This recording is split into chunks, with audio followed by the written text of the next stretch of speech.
नमस्कार दोस्तों, आपके अपने YouTube channel concept to job में आपका स्वागत है। सॉरी फ्रेंड्स, हम लाइव क्लास लेने की कोशिश कर रहे थे बट वो नहीं हो पा रही है टेक्निकल प्रॉब्लम्स की वजह से। हम 2 दिन से उसी के लिए ट्राई कर रहे थे और आज भी हमने ट्राई किया है, उसके बाद हम एक क्लास रिकॉर्ड कर रहे हैं। आज हम अपना साइंस का सिलेबस स्टार्ट करने वाले हैं। सबसे पहले हम बायोलॉजी से स्टार्ट करेंगे, उसके बाद केमिस्ट्री एंड देन फिजिक्स करेंगे, ठीक है। हम बायोलॉजी में सबसे पहले ह्यूमन फिजियोलॉजी स्टार्ट करने वाले हैं। ह्यूमन फिजियोलॉजी एक ऐसा टॉपिक है जिसमें बहुत सारे क्वेश्चंस, किसी भी एग्ज़ाम में आप देख लेना, बहुत ज़्यादा क्वेश्चंस आपको ह्यूमन फिजियोलॉजी से ही मिलेंगे, ठीक है। तो हम सबसे पहले कवर करेंगे हमारा सबसे important topic human physiology. Human physiology मनुष्य शारीरिकी, मतलब हमारे शरीर के जो भी ऑर्गन्स हैं, ऑर्गन सिस्टम्स हैं, उनको हम इसमें स्टडी करते हैं। तो जो आपके ह्यूमन फिजियोलॉजी है उसमें जैसे कि पाचन तंत्र आ गया, आपका डाइजेस्टिव सिस्टम, उसके बाद ब्लड सर्कुलेटरी सिस्टम, रक्त परिसंचरण तंत्र, एक्सक्रिएटरी सिस्टम, उत्सर्जन तंत्र, नर्वस सिस्टम, तंत्रिका तंत्र, स्केलेटन सिस्टम, कंकाल तंत्र। तो ये सारे जो आपके सिस्टम्स हैं, बॉडी सिस्टम्स, ऑर्गन सिस्टम्स, इनको हम 1 to 1 स्टडी करेंगे। आज हम स्टार्ट करने वाले हैं डाइजेस्टिव सिस्टम से, ठीक है। तो डाइजेस्टिव सिस्टम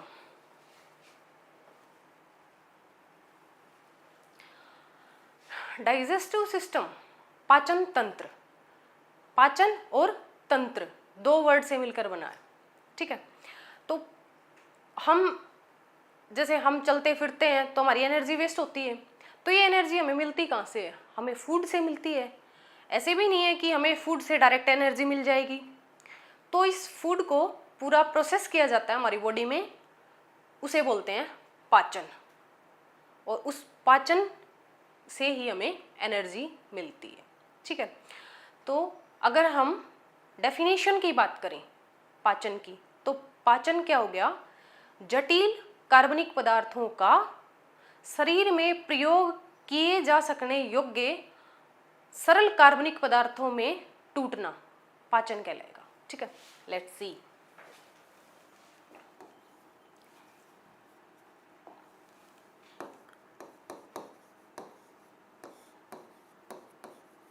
पाचन तंत्र,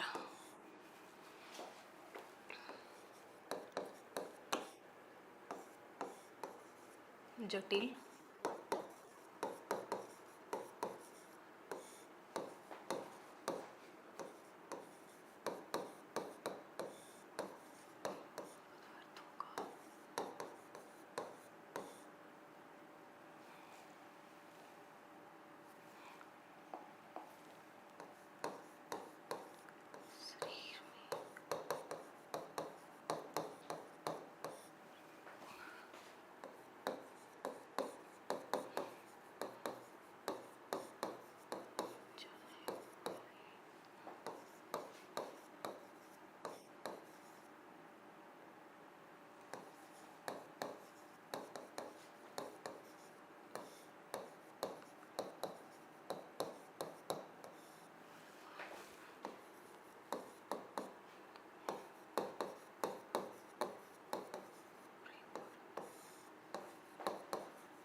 तो जटिल कार्बनिक पदार्थों का शरीर में प्रयोग किए जाने वाले सरल कार्बनिक पदार्थों में परिवर्तन पाचन कहलाता है। अब इस पाचन की प्रक्रिया में जो भी अंग और पाचक ग्रंथियां जो सम्मिलित होंगी, उन्हें सम्मिलित रूप से हम पाचन तंत्र बोलते हैं, ठीक है। पाचन तंत्र में आपकी आहार नाल और पाचक ग्रंथियां सम्मिलित होंगी, ठीक है। तो देखिए, आहार नाल व पाचक ग्रंथियां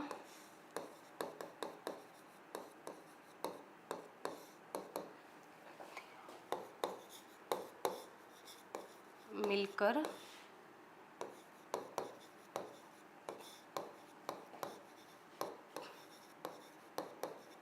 पाचन तंत्र बनाते हैं। तो जो आपकी आहार नाल और पाचक ग्रंथियां हैं वो मिलकर पाचन तंत्र बनाती है। अब आहार नाल में भी एक अंग नहीं होगा, आहार नाल में भी कई सारे अंग पार्टिसिपेट करेंगे। तो आइए देखते हैं कौन से वो अंग हैं जो आपके आहार नाल को कॉन्स्टिट्यूट करते हैं। सबसे पहले माउथ, मुंह, उसके बाद मुख गुहा जिसे बोलेंगे बक्कल कैविटी,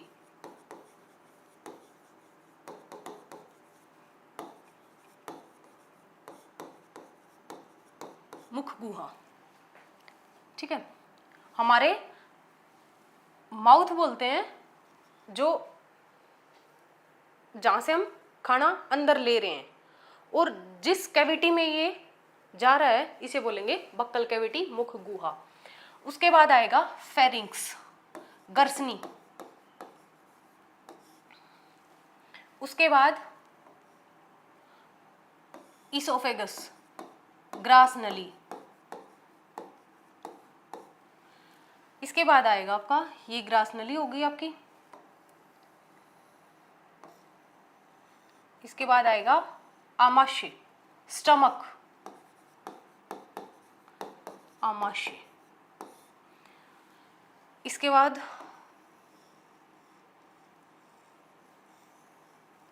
छोटी आंत, स्मॉल इंटेस्टाइन।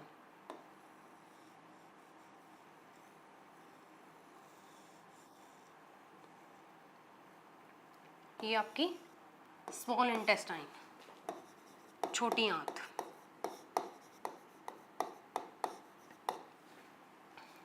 इसके बाद बड़ी आंत।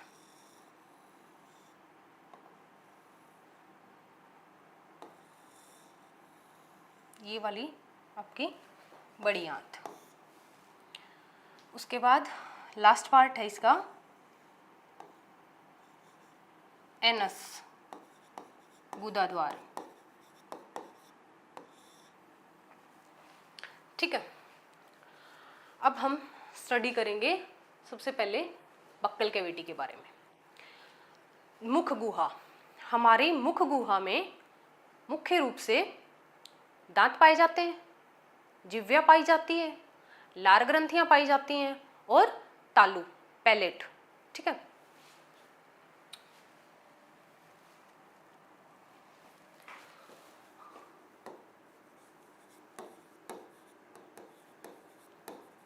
मुख गुहा।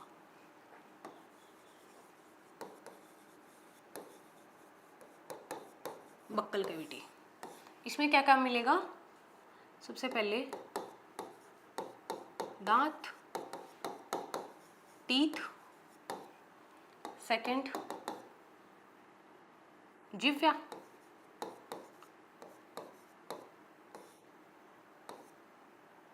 टंग, थर्ड आपका लार ग्रंथियां,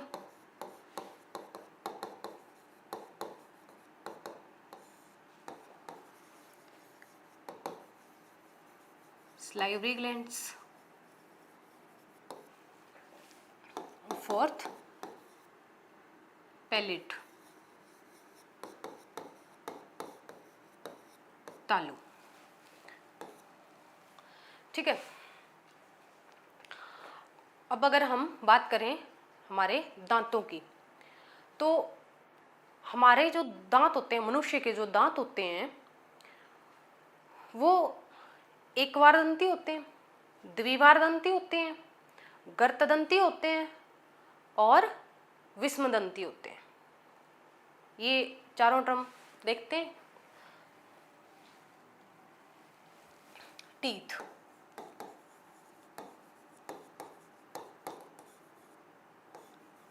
दांत, हमारे जो दांत हैं वो क्या बताया, सबसे पहले होते हैं एक बार दंती, एक बार दंती। ये जीवन में एक ही बार आते हैं।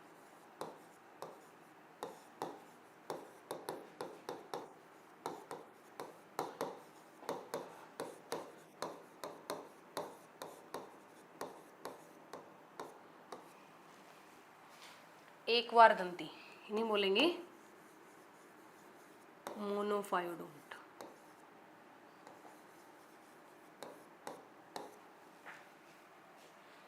उसके बाद द्विवार दंती होते हैं।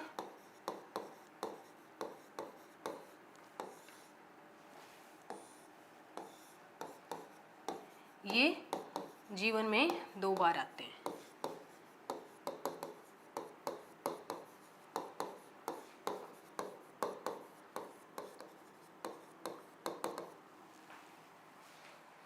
डाइफायोडोंट।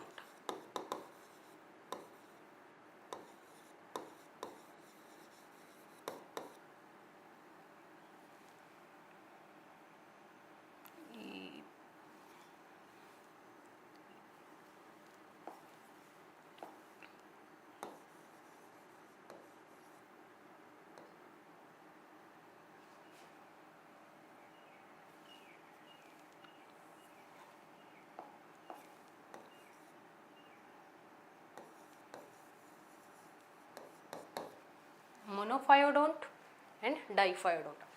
अब आप ये सोच रहे होगे कि मैं एक बार तो बोल रही हूँ कि हमारे दांत एक बार दंती होते हैं, नेक्स्ट बोल रही हूँ कि द्विवार दंती होते हैं, कि एक ही बार आते हैं, और एक बार कह रही हूँ कि ये दांत जीवन में 2 बार आते हैं।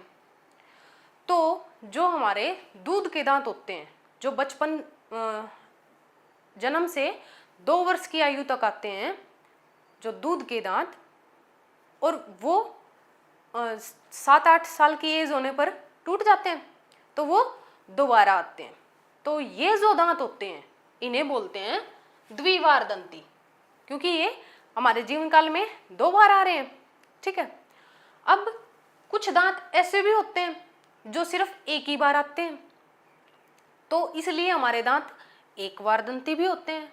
एक बार दंती कौन से दांत होंगे हमारे, जो आपके अग्र चवर्णक और विजडम टीथ, तीसरा मोलर, तीसरा चवर्णक, तो ये होते हैं, ये आपके एक बार दंती होते हैं। चलो लिख लीजिए, इसमें कौन से आएंगे, आपके प्रीमोलर्स,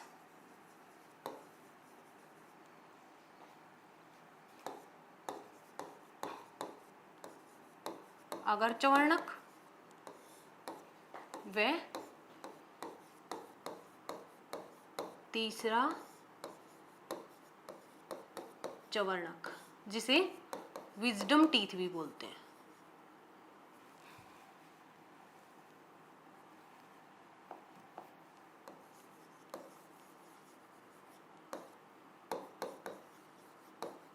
विजडम टीथ भी बोलते हैं। ठीक है भाई। इसमें जो दूध के दांत होते हैं,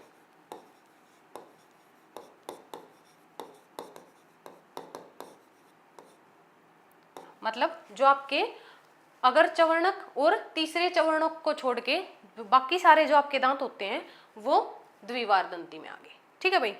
इसके बाद हमारे दांत गर्त दंती होते हैं, गर्त दंती।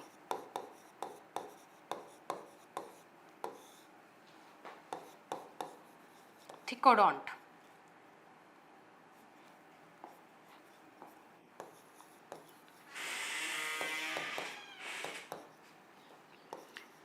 इन्हें गर्तदंती क्यों बोलते हैं, क्योंकि ये हमारे जबड़े की हड्डियों में धसे रहते हैं, इसलिए इन्हें गर्तदंती बोलते हैं।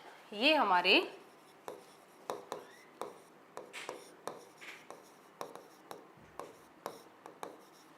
जबड़े की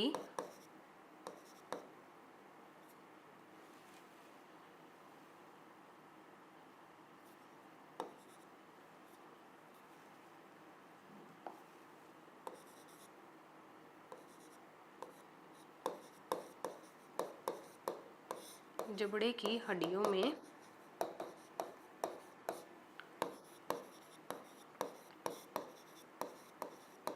दसे रहते हैं। इसके बाद हमारे दांत विषमदंती होते हैं, मतलब सारे दांत एक ही तरह के नहीं होते, हमारे मुंह में 4 तरह के दांत होते हैं। तो विषमदंती,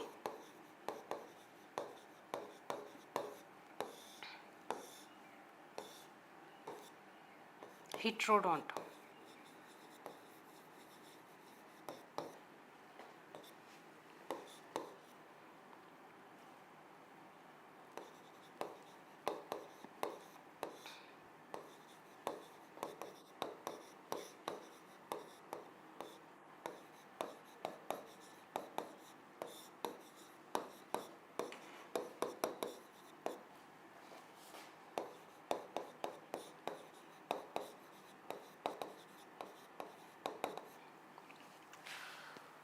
विषमदंती हमारे जबड़े में एक ही प्रकार के ना होके 4 अलग अलग प्रकार के दांत पाए जाते हैं। चलो आओ देखते हैं ये कौन से प्रकार के दांत होते हैं। सबसे पहले होते हैं आपके इंसीजर्स,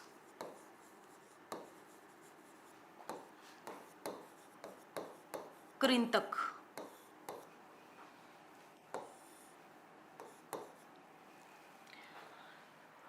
ये क्या काम करते हैं? ये चपटे व धारदार दांत होते हैं जो जबड़े में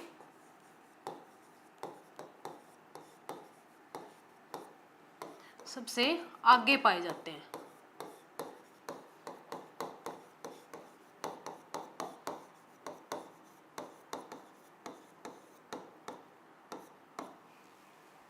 ये काम क्या करते हैं?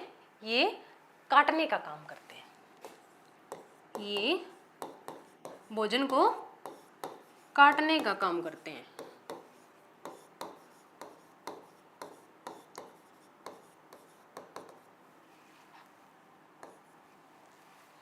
ये सिर्फ भोजन को ही नहीं बल्कि बहुत सारी चीज़ों के काटने का काम जहाँ भी होगा वहाँ यही दांत काम करते हैं हमारे। ठीक है, अब सेकंड टाइप आ गया आपका कैनाइन, रदनक।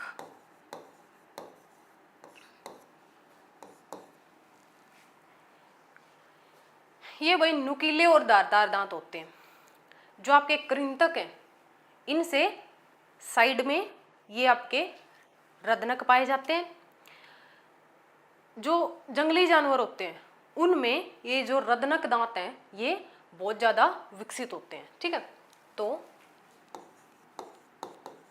ये नुकीले व धारदार दांत होते हैं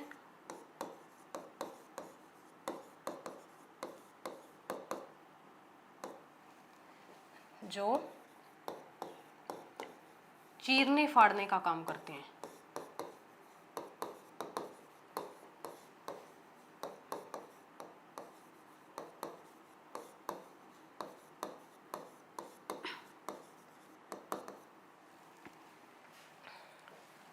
जंगली जानवरों में ये अत्यधिक विकसित होते हैं भाई।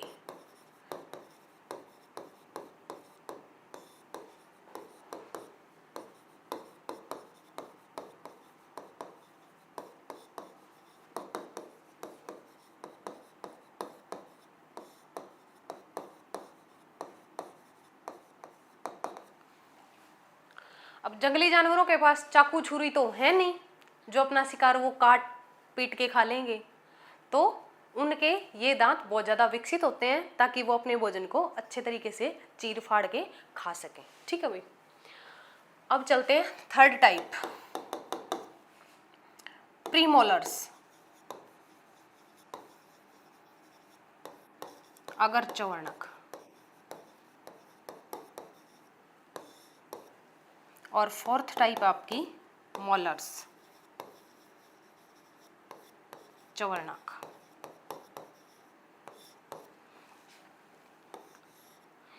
ये जो दोनों तरह के दांत हैं ये आपका भोजन को पीसने का काम करते हैं। ये थोड़े मोटे और बड़े होते हैं। जो आपके कृंतक और रदनक थे इनसे बड़े और मोटे होते हैं। ठीक है, ये भोजन को पीसने का काम करते हैं। तो लिखिए ये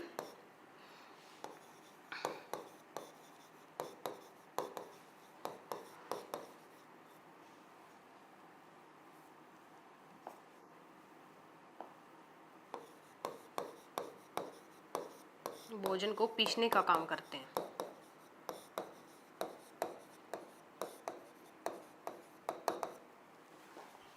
कृंतक व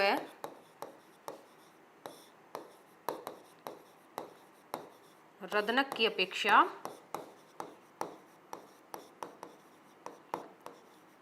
चौड़े व मोटे होते हैं। चौड़े व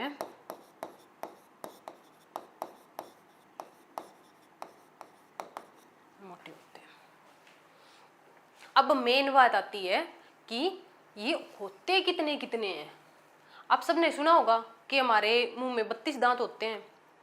तो ये कृंतक कितने होते हैं, रदनक कितने होते हैं, अगर चवर्णक कितने होते हैं और चवर्णक कितने होते हैं, आइए देखते हैं, गिनते हैं इनको।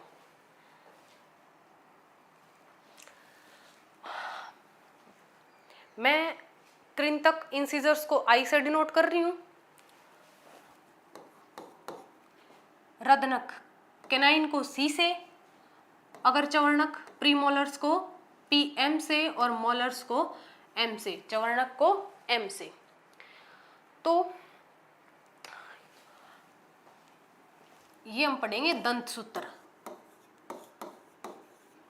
दंत सूत्र के अंतर्गत पढ़ेंगे कि ये कितने कितने होंगे। देखिए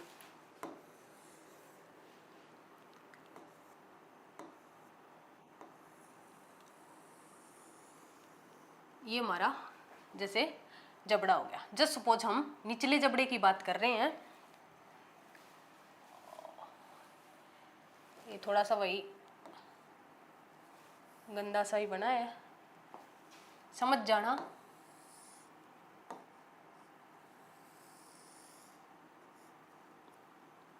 दंत सूत्र में एक जबड़े के भी आधे दांतों को देखा जाता है।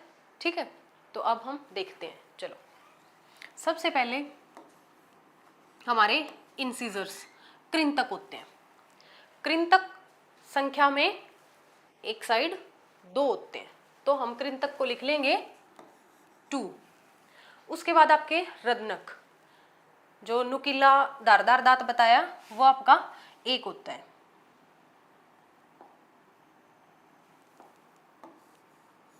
एक आपका रदनक हो गया। उसके बाद प्रीमोलर्स,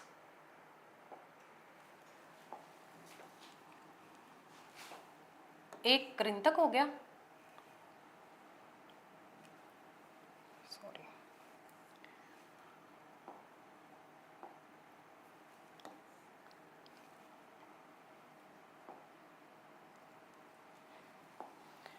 इसके बाद जो आपके प्रीमोलर्स हैं, एक अडल्ट में 2 प्रीमोलर्स होते हैं, तो हम प्रीमोलर्स के नीचे 2 लिख लेंगे।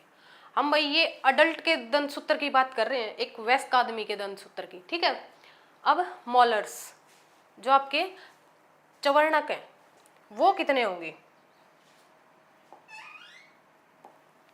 चवर्णक 3 होते हैं। ठीक है, चवर्णक कितने होते हैं? 3। ये हमने बात की एक साइड के जबड़े की, निचले जबड़े में भी एक साइड की बात की है।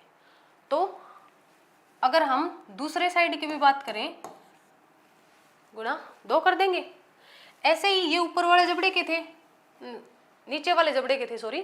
तो अगर ऊपर वाले जबड़े की बात करें तो ऊपर वाले जबड़े में भी सेम 2 आपके इंसिजर्स होंगे, एक कैनाइन, 2 प्रीमोलर्स, 3 मोलर्स और मल्टीप्लाइड बाय 2। तो टोटल हमारे पास आ जाएंगे 32 टीथ। एक यंग अडल्ट में 32 टीथ होते हैं आपके। ठीक है भाई। अब देखो, अगर हम बात करें बच्चों की, जो दूध के दांत होते हैं हमारे, तो उनमें प्रीमोलर्स तो आपके प्रेजेंट होते ही नहीं है। तो उनमें भाई अडल्ट्स का दंत सूत्र रहेगा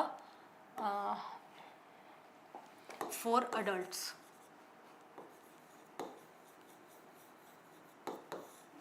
अडल्ट्स के लिए दंत सूत्र रहेगा 2 1 2 3। ठीक है भाई, 2 1 2 3 2 1 2 3 इंटू 2। ठीक है, टोटल 32। ठीक है। अब देखते हैं हम बच्चों की। बच्चों में एक तो आपका प्रीमोलर नहीं होता, और मोलर्स में भी आपकी जो विजडम टीथ बताया, तीसरा जो चवर्णक है वो भी प्रेजेंट नहीं होता, और आपके अग्र चवर्णक भी प्रेजेंट नहीं होते। ठीक है, तो देखिए ये वाले भी 0 हो जाएंगे और ये वाले भी एक कम हो जाएगा, तो प्रीमोलर्स हो जाएंगे 0 और मोलर्स हो जाएंगे 2 0 2। तो देखिए कितने हो जाएंगे टोटल, 4 + 2 + 0 + 4 4 + 2 + 0 + 4, तो ये हो गए 10 10 टोटल 20। ये आपके ऊपर वाले जबड़े में, ये नीचे वाले जबड़े में, टोटल 20 दांत हो गए। तो चाइल्ड्स के लिए, फॉर चाइल्ड के लिए क्या होगा, दंत सूत्र रहेगा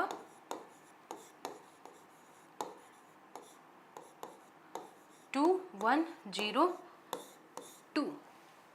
ठीक है भाई, यहां तक समझ आ रहा है? आई विश आपको समझ आ रहा होगा।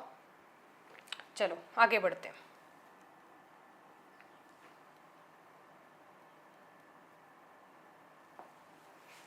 हमने दांत स्टडी कर लिए। हाँ, दांतों में एक बात देखो, जो हाथी के दांत होते हैं वो जो आपके कृंतक होते हैं, इंसीजर्स, उनका रूपांतरण होते हैं। हाथी के जो 2 दांत निकले हुए होते हैं वो कृंतक दांतों का रूपांतरण होते हैं। और एक बात और, जो चूहे में कुतरने की प्रवृत्ति जो पाई जाती है वो भी इन कृंतक दांतों के लगातार बढ़ने की वजह से होती है। चूहे के कृंतक दांत लगातार बढ़ते रहते हैं, तो इनके लिए वो कुतरता रहता है ताकि वो घिस सकें उसके दांत। ठीक है भाई। ओके, अब मुंह में होती है हमारी जिह्वा।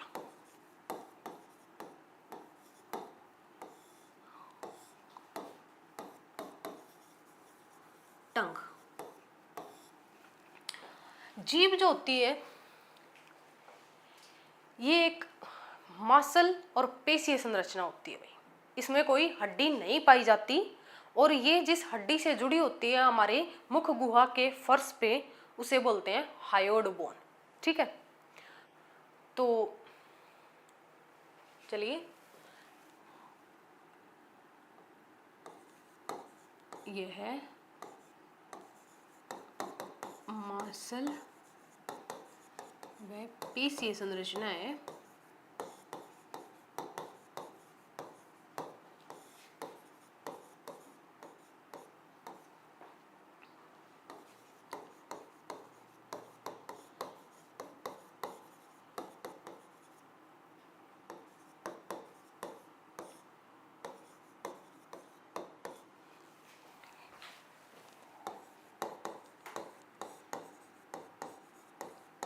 इसमें कोई हड्डी नहीं पाई जाती। ये है मुख गुहा के फर्श पर हायोइड बोन।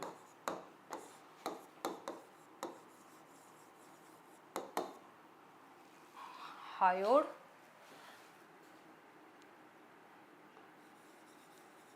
बोन द्वारा जोड़ी होती है।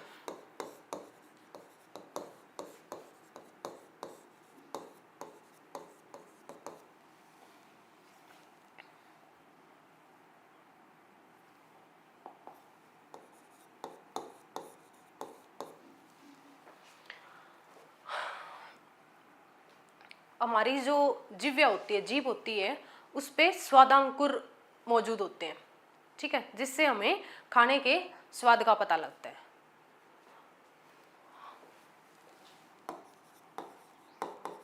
हमारी जीभ पर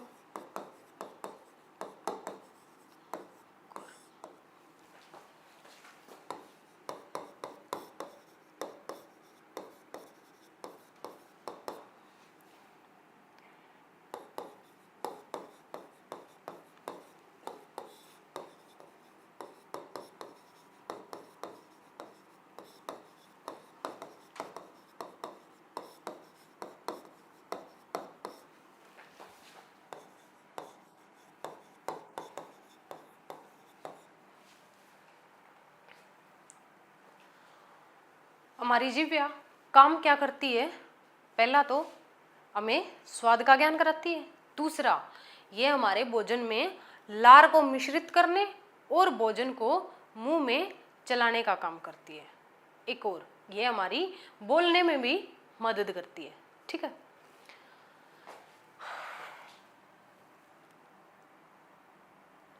अब हम देखते हैं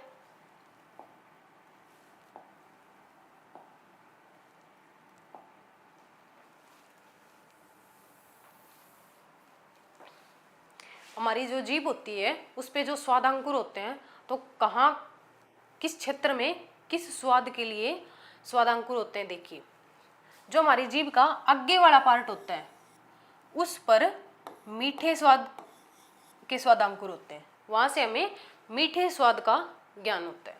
उसके बाद जो आपका साइड वाला पोर्शन है, आगे से साइड वाला, वहाँ आपके नमकीन स्वाद का क्षेत्र होता है। आपके नमकीन स्वाद का पता जीभ के साइड, आगे के साइड वाले पोर्शन पे पता लगता है। उसके बाद उससे पीछे जो साइड का पोर्शन ही है, वहाँ आपका खट्टे स्वाद का पता जीभ के पीछे के साइड वाले पोर्शन से लगता है भाई, ठीक है। सबसे पीछे का जो पोर्शन है, वहां पे बिटर, कड़वे स्वाद का पता सबसे पीछे वाले पार्ट से लगता है। जो बीच का पोर्शन होता है, बीच का जो एरिया होता है, वहां पर कोई भी स्वादांकुर नहीं होता।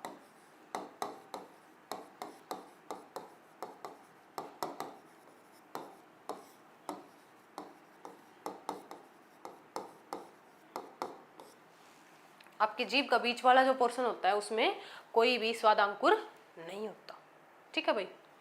नेक्स्ट देखते हैं। हमने जैसे पढ़ा था हमारी मुख गुहा, तो हमारी मुख गुहा में सबसे पहले तो हमारे दांत होंगे, उसके बाद हमारी जिह्वा होगी, तीसरा हमारी लार ग्रंथियां हमारी पाचक ग्रंथियां होती हैं, उनको हम पाचक ग्रंथियों में पढ़ेंगे। तो इसके बाद होता है तालु, पैलेट, जो हमारे मुख के ऊपर का जो पोर्शन होता है, जो आगे से हार्ड और पीछे से सॉफ्ट होता है, उसे बोलते हैं तालु, ठीक है भाई। इसके बाद हमारा भोजन मुंह से जाता है गर्सनी में, ठीक है। तो आहार नाल का नेक्स्ट पार्ट है आपका गर्सनी, फेरिंग्स।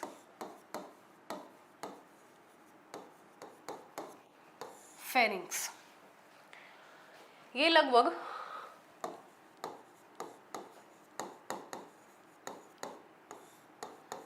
10 से 12 सेंटीमीटर लंबी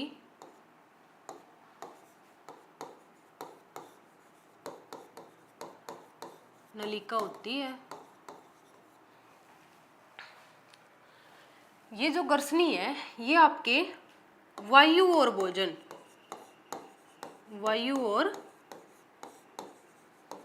भोजन दोनों के सहमार्ग का काम करती है भाई, दोनों के सहमार्ग का काम करती है।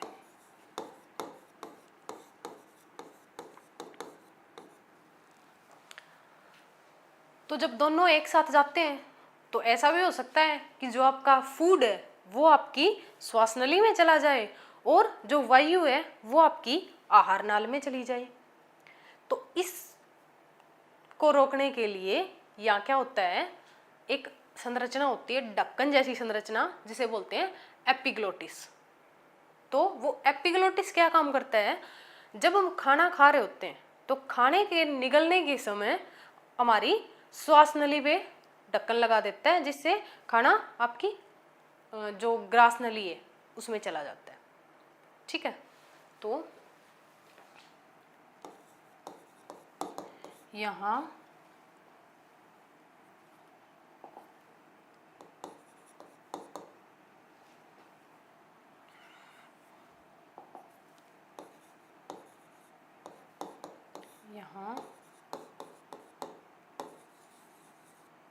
एपिग्लोटिस नामक संरचना पाई जाती है।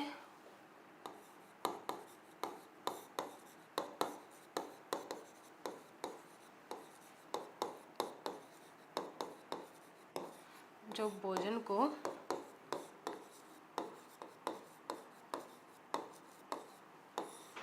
श्वास नली में जाने से रोकती है।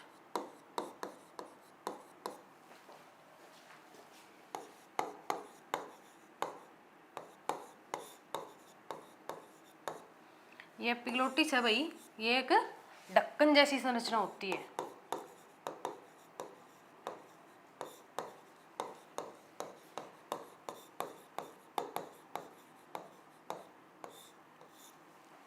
ठीक है भाई, इसके बाद जो ग्रसनी होती है इससे आपका खाना ग्रास नली में जाता है। ठीक है, तो इससे नेक्स्ट आपका आएगा ग्रास नली।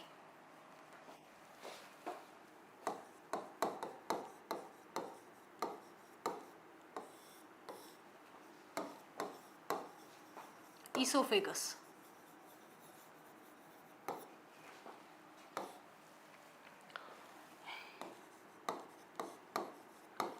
ये लगभग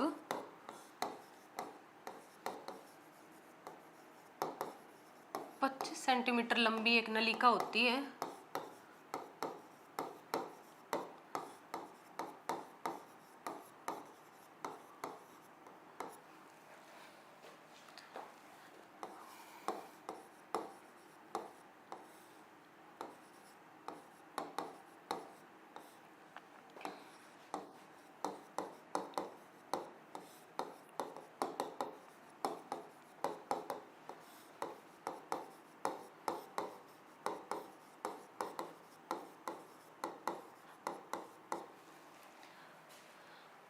ग्रास नली जो है वो लगभग 25 सेंटीमीटर लंबी एक नलिका होती है।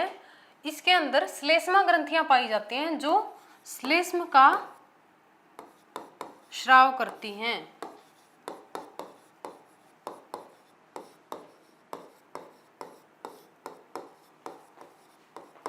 जिससे आपकी ग्रास नली है वो चिकनी हो जाए, जिससे ग्रास नली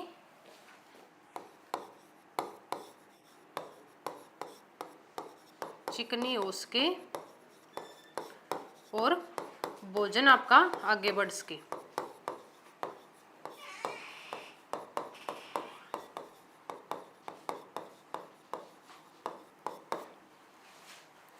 आपकी जो ग्रसनी और ग्रास नली जो है, फेरिंक्स और ईसोफेगस, ये ऐसे पार्ट है हमारी आहार नाल का जिनमें किसी भी तरह का पाचन नहीं होता। इनमें कोई भी पाचक ग्रंथियां नहीं पाई जाती।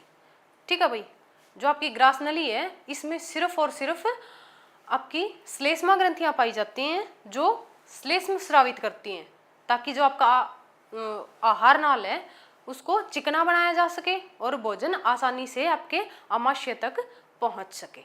ठीक है भाई, तो इससे नेक्स्ट आता है आपका आमाशय।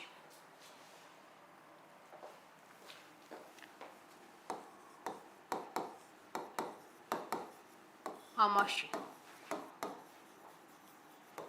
स्टमक,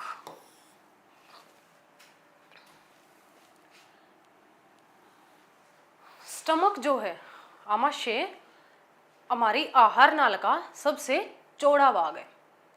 तो जो आपकी ईसोफेगस है ये एक थैलीनुमा संरचना में परिवर्तित हो जाती है और जिसे हम आमाशय कहते हैं। ये जो आमाशय है इसमें 3 पार्ट होते हैं। सबसे ऊपर वाला कार्डियक पार्ट, बीच वाला फंडिक पार्ट और नीचे वाला पाइलोरिक पार्ट। ठीक है। अब जो आमाशय है इसकी जो आंतरिक सतह उस पे जठर ग्रंथियां पाई जाती हैं। जठर ग्रंथियां आपके जठर रस स्रावित करती हैं और हाइड्रोक्लोरिक अम्ल का स्राव करती हैं। हमारे शरीर में लगभग हमारे आमाशय में 3.5 करोड़ जठर ग्रंथियां पाई जाती हैं। चलो, हमारी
जो ये हमारी जठर ग्रंथियां हैं इनसे जो जठर रस स्रावित होता है उसमें मेनली आपका हाइड्रोक्लोरिक एमएल होता है जो कि लगभग 2 से 3 लीटर प्रतिदिन स्रावित होता है। और जो आपका आमाशय इसकी पीएच क्या रहती है? इसकी पीएच रहती है 1.5 टू 2.5, 1.5 टू 2.5। ठीक है भाई। तो अम्लीय माध्यम होता है हमारे आमाशय का। अब बात करते हैं आमाशय के भाग। सबसे पहले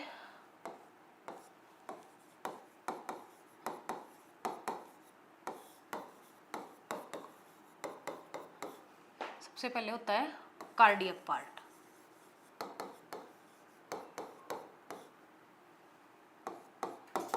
सेकंड फंडिक पार्ट और तीसरा होता है आपका पाइलोरिक पार्ट।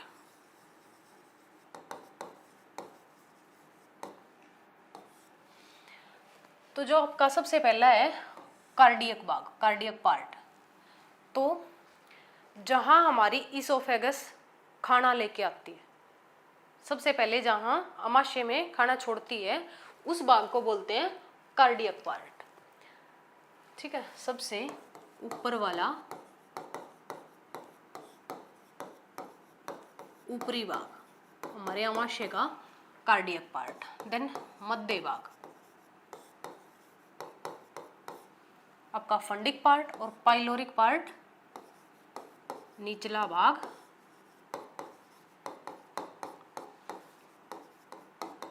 जहां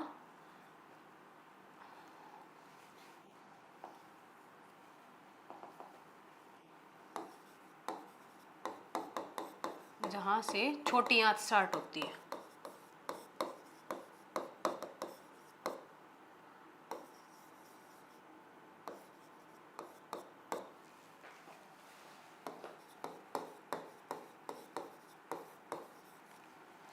ठीक है भाई, तो अमाशय के तीनों भाग देख लिए हमने।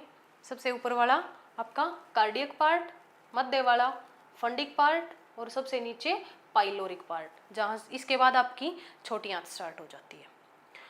अब एक बात और, आमाशय का जो आंतरिक अस्तर है, आमाशय का आंतरिक अस्तर हर 36 घंटे में बदलता रहता है।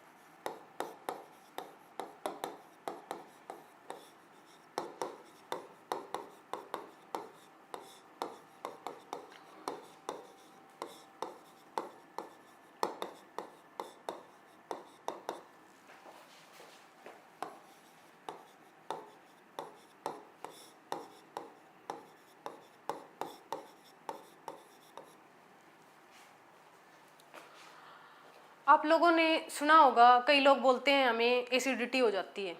तो वो एसिडिटी किस वजह से होती है?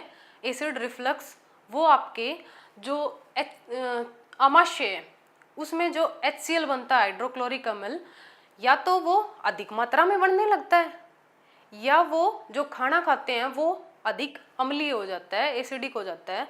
तो उसकी वजह से आपकी एसिडिटी की समस्या होती है। ठीक है भाई। इसके बाद आता है छोटी आंत, स्मॉल इंटेस्टाइन।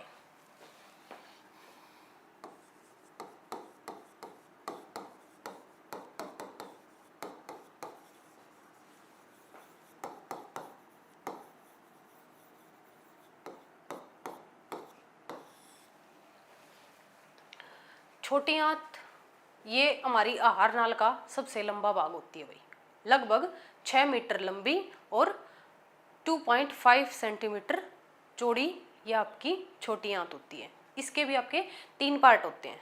सबसे पहले जो आमाशय से स्टार्ट होता है ड्यूडेनम, उसके बाद जेजुनम, उसके बाद इलियम। ठीक है भाई। देखो, सबसे पहले आपका इसका पार्ट होता है ड्यूडेनम, ग्रहणी,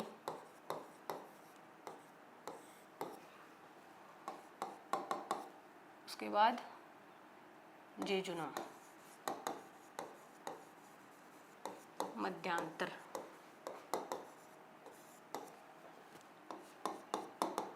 थर्ड इलियम, शेषांतर। जो आपकी ड्यूडेनम होती है ये सी की आकृति की होती है। ठीक है। तो इसमें जो आपके पैनक्रियाज, अग्नाशय से आने वाली अग्नाशय डक्ट, पैनक्रिएटिक डक्ट, और लीवर से आने वाली हिपेटिक डक्ट, दोनों इसी ड्यूडेनम में अपने स्राव छोड़ती हैं भाई। ठीक है। जो लोहा होता है वो भी मुख्यतः हमारी ग्रहणी में ही अवशोषित होता है। ठीक है।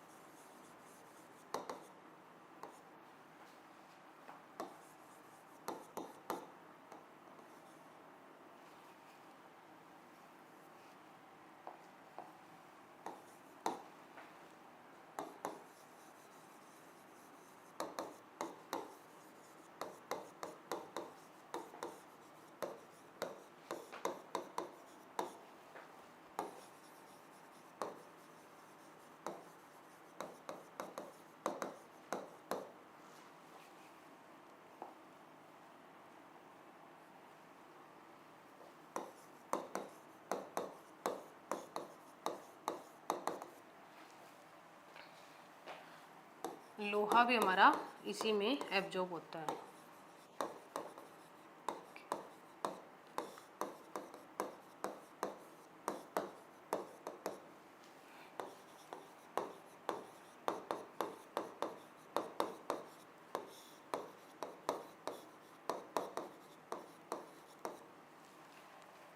अब जो आपके जेजुनम और इलियम बच गए,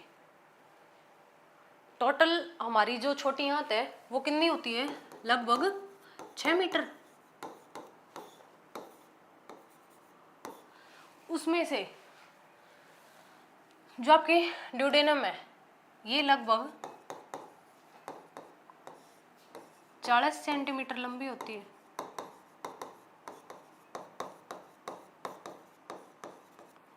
और जो जेजुनम है ये लगभग 2.5 मीटर लंबी होती है और इलियम 3.5 मीटर। जो ये जेजुनम और इलियम जो है, इनमें वलाई और माइक्रोवलाई, रसांकुर और सूक्ष्मांकुर पाए जाते हैं, जो हमारे पचित भोजन को अवशोषित करने का काम करते हैं। ठीक है भाई। तो जो आपके जेजुनम व इलियम में वलाई एंड माइक्रोवलाई,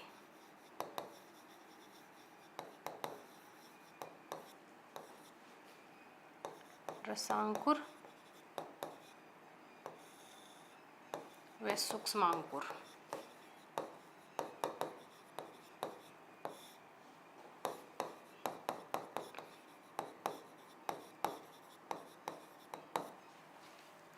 ये जो जेजुनम और इलियम जो हैं, इन्हीं में हमारे भोजन का पूर्ण पाचन होता है।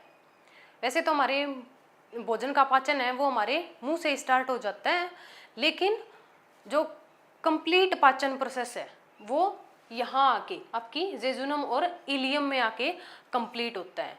यहाँ जो आपकी ड्यूडेनम थी उसमें पैनक्रियाज के भी हार्मोन्स आ गए, और जो आपके लीवर था उससे जो आपका पित्तरस होता है, बाइल जूस, वो भी आके मिल जाता है। और जो आपका भोजन का माध्यम था, आमाशय में तो HCl की वजह से आपका भोजन का माध्यम अम्लीय था, तो उसे यहाँ पे क्षारीय बना दिया जाता है जो आपका बाइल जूस है उसके द्वारा। और इसकी वजह से जो आपके अग्नाशय रस होता है उसमें जो एंजाइम्स होते हैं वो एक्टिवेट हो जाते हैं। फिर जो आपकी जेजुनम है इसमें आंतरीय रस का भी स्राव होता है। आंतरीय रस में भी कई प्रकार के एंजाइम्स पाए जाते हैं, उनकी मदद से यहाँ पाचन पूर्ण हो जाता है। और यहाँ जो वलाई और माइक्रोवलाई जो प्रेजेंट होते हैं वो इस पाचित भोजन का अवशोषण करके ये रुधिर में एब्जॉर्ब हो जाएगा और फिर हमारी पूरी बॉडी में भेज दिया जाएगा। इससे हमें एनर्जी मिलेगी। ठीक है। तो छोटी आंत के बाद आती है आपकी बड़ी आंत।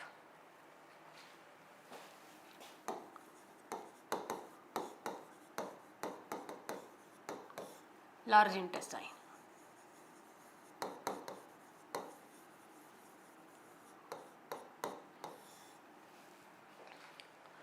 बड़ी आंत भी मुख्यतः 3 पार्ट्स में डिवाइडेड होती है, सिक्कम, कोलन और रेक्टम। ठीक है।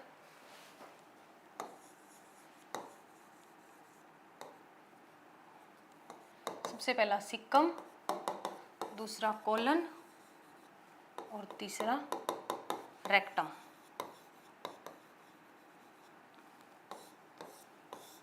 ये जो सिक्कम है, सिक्कम वाला जो पोर्शन है ये आपका किससे अटैच होता है, जो इलियम थी, छोटी आंत का आखिरी पार्ट क्या था, इलियम, तो वो किस में आके मिलता है, इस सिक्कम वाले पार्ट में आके मिलता है। ठीक है भाई। ये जो सिक्कम है इसी में एक हमारा अवशेषीय अंग पाया जाता है उभार के रूप में, जिसे बोलते हैं वर्मीफॉर्म अपेंडिक्स। ठीक है भाई। तो हम लिखते हैं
ये जो कृमि रूप परिशेषिका जो है वर्मीफॉर्म अपेंडिक्स, ये अभी हमारा अवशेषी अंग है। जब मनुष्य अपने शुरुआती दौर में था, तो जो आदिमानव जब था, तब इसका यूज होता था। अब इसका कोई यूज हमारी बॉडी में नहीं है। ठीक है भाई। इसके बाद जो आपकी बड़ी आंत होती है, उसमें जो खाना हमारा पचना होता है वो तो छोटी आंत में पच जाता है। तो बड़ी आंत में क्या होता है, उस पचे हुए भोजन में से जो अतिरिक्त जल होता है उसका अवशोषण कर लिया जाता है, और विटामिन B12 का सिंथेसिस हमारी बड़ी आंत में ही होता है भाई। ठीक है। इसके बाद सिक्कम के बाद आ जाएगा आपका कॉलन। कॉलन अगेन 3 पार्ट्स में डिवाइडेड होती है।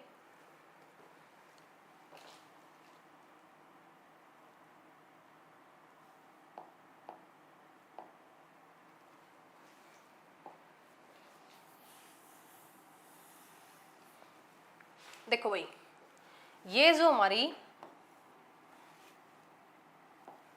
ये वाला जो पोर्शन था, ये थी हमारी बड़ी आंत।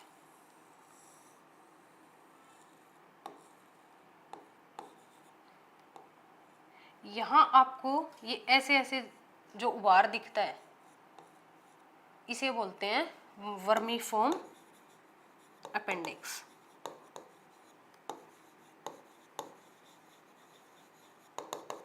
तो ये वाला है, ये वाला सिक्कम पोर्शन है। ठीक है भाई। इसके बाद ये जो ऊपर की तरफ जा रहा है, इसे बोलते हैं असेंडिंग कॉलन।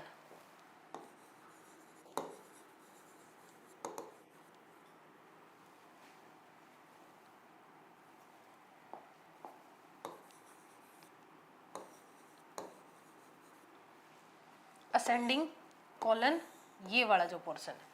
ठीक है। उसके बाद ये जो पोर्शन आपको दिख रहा है, इसे बोलते हैं ट्रांसवर्स कॉलन।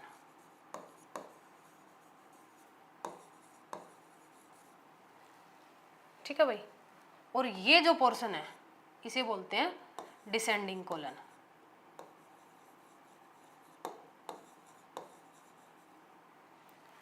और ये जो पोर्शन आ गया, इसे बोलते हैं रेक्टम, और लास्ट में एनस। ठीक है भाई। तो हमारी जो लार्ज इंटेस्टाइन थी, उसके कौन से पार्ट थे? सबसे पहला था सिक्कम, जो कि स्टार्टिंग में ही आ गया। उसके बाद कॉलन, कॉलन भी असेंडिंग कॉलन, ट्रांसवर्स कॉलन और डिसेंडिंग कॉलन। ठीक है भाई।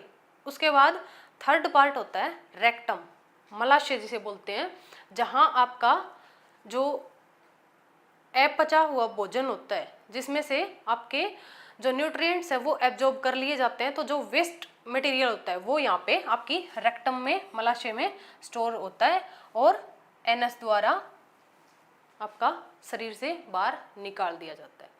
तो भाई ये थी हमारी कंप्लीट आहार नाल। आगे की क्लास कल हम इससे आगे डिस्कस करेंगे, पाचन जो ग्रंथियाँ हैं हमारी, उनके बारे में।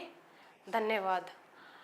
अगर आपको हमारी क्लास पसंद आ रही हो तो please like, share and subscribe our channel.